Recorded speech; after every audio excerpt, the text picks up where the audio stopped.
from him, and please let me know if you have accepted his apologies. Asante sana. Thank you. Been introduced. Asante. So I will actually read his remarks. That is Mr. Nurdin Haji's remarks. I know that all protocol observed. Good morning. The ODPP is honored to join you here today as we commemorate the 10th anniversary of the International Day to End Impunity Against Journalists. From the onset, I would like to thank the Kenya Editors Guild and the Kenya Media Sector Working Group for hosting today's event. As members of the Fourth Estate, you play a critical role in ensuring democratic governance with the society, where transparency and accountability for public and state authorities can be demanded.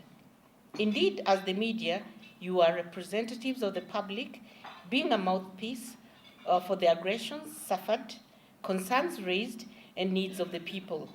Through this role, you therefore champion adherence to the rule of law, respect of human rights, and the freedom of expression. In the digital age, the role that you play is of even more importance, as your ability to share information at a faster rate to a larger audience has increased exponentially due to social media and enhanced connectivity.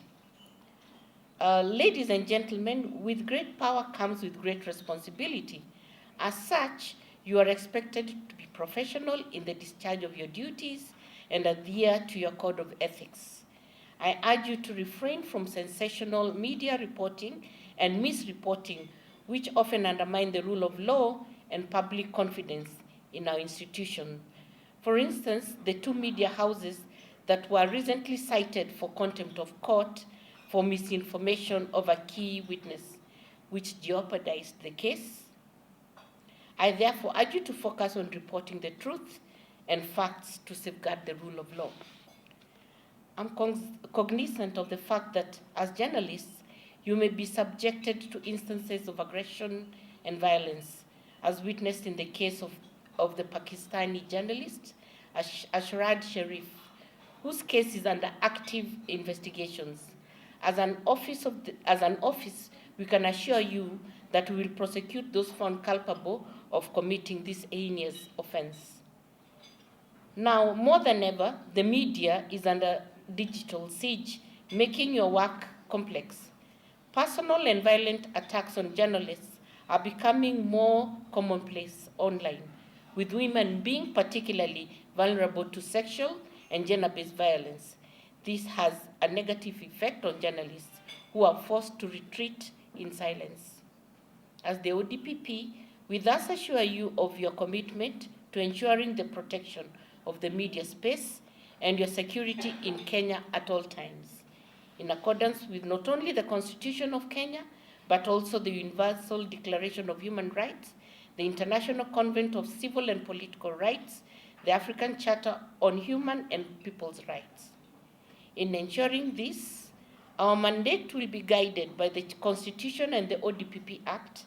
In addition, we have developed policies such as the Decision to Charge Guidelines 2019, in recognition of the fact that the decision to charge is an enormous responsibility that needs to be streamlined and exercised with control, transparency, and independence and accountability, and of course, high levels of professionalism. By adhering to these guidelines, we ensure that the prosecution of all crimes, including against journalists, are conducted fairly and professionally. These guidelines will thus ensure that the perpetrators of crimes against all Kenyans, including journalists, are brought to account and will also play a role in preventing frivolous cases that might be brought against you. A strict adherence to the law will be observed. As I conclude, I would like to remind you that the media defines the public's image of the actors in the criminal justice sector, including the ODPP, by providing oversight through crime and court reporting. I urge you to work together with us in your reporting so that we can build public confidence in government institutions. I would like to thank the Kenya Editors Guild and the Kenya Media Sector Working Group once again for holding this event. Thank you and God bless you. Mr. Nurdin Haji, DPP Kenya. Thank you.